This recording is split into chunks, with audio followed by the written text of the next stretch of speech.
On the night where Luka Doncic was traded to the Los Angeles Lakers, and honestly, when I saw that news live, I was laying in a bed and I just didn't know what to do because I was beyond shocked, and we knew what it would lead to. We knew it would eventually lead to a rematch where Luka comes back to Dallas and comes out and balls out and does amazing things on the ground. Now, here's the thing, and I'm going to lean in for this video, is Luka Doncic not only just embarrassed Dallas on national TV, even though his defense is still not good, Luka Doncic did his thing. They also showed that Anthony Davis wasn't worth keeping, and they locked Anthony Davis up. This was also a revenge game for Anthony Davis. Don't get this wrong. Anthony Davis still had revenge against the Lakers for trading him away under no warning, no circumstances, no nothing. Anthony Davis was traded just as quickly as Luka Doncic was. Now, apparently they were shopping Luka and other teams, but they knew they wanted Anthony Davis for some reason. I don't know why you'd know that, but they knew it. And in order to get this deal done, they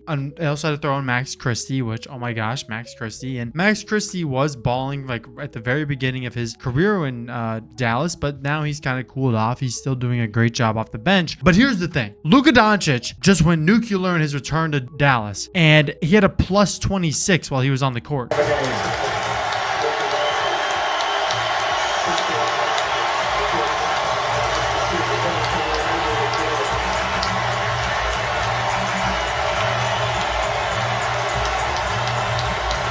He shot 16 for 28 overall, 7 for 10 from the 3, 8 rebounds, 6 assists, 4 steals, only 3 turnovers, which is really good for Luka Doncic, and 45 points. The Mavericks continue to look like they got the short end of the stick in this trade, and it's not helping anything. It is not helping anything at all. Luka has proved that the Dallas Mavericks have made the biggest mistake in NBA history. I'm going to go ahead and say it now. It is the biggest mistake in NBA history. Luka Doncic is averaging 28 points, 8 rebounds, and 7 assists. I mean, he is absolutely carrying this entire franchise right now, and I don't think LeBron could do it without him. I don't think that they would be anywhere near as good with Anthony Davis, and I think Luka Doncic is the truth, and I think you need to get a defensive player next to him, and I'm going to go ahead and give a suggestion for the Lakers in about a minute once I'm done talking about how good Luka Doncic is. I mean, Luka on the season is averaging 3.5 turnovers. He only drops 3 against Dallas. Very, very good numbers. He puts up basically what he's averaging, except he puts up 45 points, which you can't not expect. Luka Doncic is quite possibly the greatest talent to enter the NBA so far. It's between him and Wembanyama, and I don't think it's relatively close. I think Luka Doncic was severely overhated and overlooked in the scouting process. Even though he went in the top 7, he was still overhated because he played in Europe and the numbers weren't crazy, but the experience was crazy. And the experience was crazy because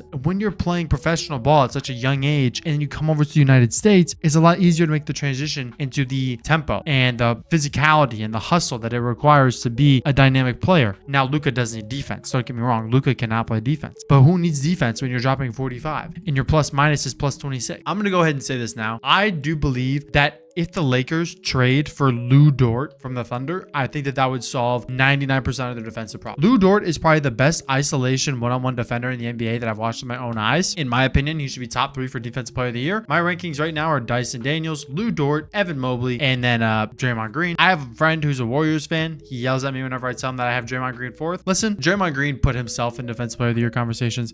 He is a very good defender. Don't get me wrong. And I think he does bring a lot to the Warriors team that is needed. But at the end of the day, he's not gonna be a complete and utter difference maker like I believe Lu Dort is, like I believe Dyson Daniels has been this year. Evan Mobley has also been a rock for this Cavaliers team, and honestly, Evan Mobley deserves it. We can't be handing out awards to people who say that they should be in the race. That's like if all of a sudden we're talking MVP race and someone says, but Tyler Herro should be in there, then all of a sudden he's a top 3 candidate. It's just not needed, him in Defensive Player of the Year race. Now, the reason why I think Lu Dort would be the perfect piece for the Lakers is because of his one-on-one ability and on defense, and I think that he could guard the 1 through 4, maybe even 1 through 3, and be able to make a massive major difference. There are a lot of rumors about the LA Lakers going out and trading for Nikola Jokic. As we know, Mike Malone was fired. I made a video on that if you want to check that out. It's the most recent one on the channel. But Mike Malone was fired, and that's going to lead to a lot of question marks on whether or not there's going to be a future of the Denver Nuggets organization with Jokic, with that whole core, or if they're going to start from square one. The owner makes it sound like they want to win now, and they don't think that they were going to with that current staff. draft. But basically, they're going to clean house, but they're still going to contend. I don't expect Jokic to get traded at all. He shouldn't get traded, if I'm being honest. He should not get traded. But if they do, I don't see this deal for Lu Dort happening. And also, the Thunder are under no pressure to trade Lu Dort. But at the same time, they can't pay everybody, and Lu Dort's $16 million a year does somewhat cause problems within the salary cap. Now, I think in order to acquire Lu Dort, you would more than likely have to give up Austin Reeves, and maybe you could get a pick in return. But I'm going to try to work around that.